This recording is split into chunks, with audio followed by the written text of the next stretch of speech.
কেউ কথা রাখেনি। ৩৩ বছর কাটলো, কেউ কথা রাখেনি। ছেলেবেলায় এক বষ্টমী তার আগমনী গান হঠাৎ থামিয়ে বলেছিল, শুক্লা দ্বাদশীর দিন অন্তরাটুকু শুনিয়ে যাবে।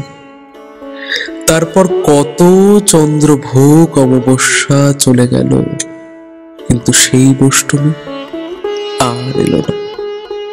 ২৫ বছর প্রতীক্ষায় আছি। মামা বাড়ির মাঝি নাদের আলী বলেছিল, বড় হও দাদা ঠাকুর, তোমাকে আমি ৩ প্রহরের বিল দেখাতে নিয়ে যাব, যেখানে পদ্ম ফুলের মাথায় সাপ আর ভ্রমর খেলা করে। নাদের আলী, আমি আর কত বড় হব? আমার মাথা এ ঘরের ছাদ ফুঁড়ে আকাশ স্পর্শ করলে তারপর তুমি আমায় ৩ প্রহরের বিল দেখাবে? একটাও রয়্যাল গুলি কিনতে পারিনি কখনো।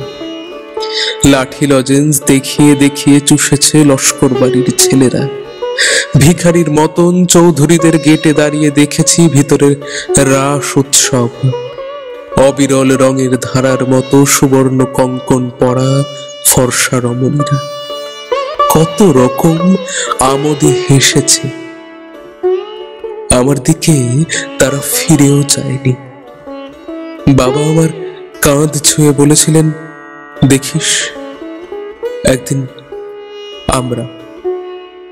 বাবা এখন অন্ধ, আমাদের দেখা হয়নি কিছু।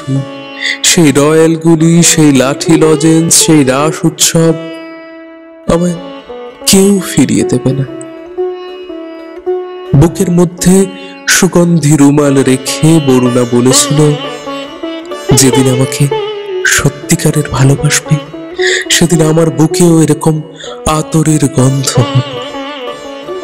ভালোবাসার জন্য আমি হাতের মুঠোয় প্রাণ নিয়েছি, দুরন্ত ষাঁড়ের চোখে বেঁধেছি লাল কাপড়। বিশ্ব সংসার তন্ন তন্ন করে খুঁজে এনেছি ১০৮টা নীলপদ্ম, তবু কথা রাখেনি বরুণা। এখন তার বুকে শুধুই মাংসের গন্ধ। এখন সে যে কোনো নারী, কেউ কথা রাখেনি। ৩৩ বছর কাটলো, কেউ কথা রাখে না।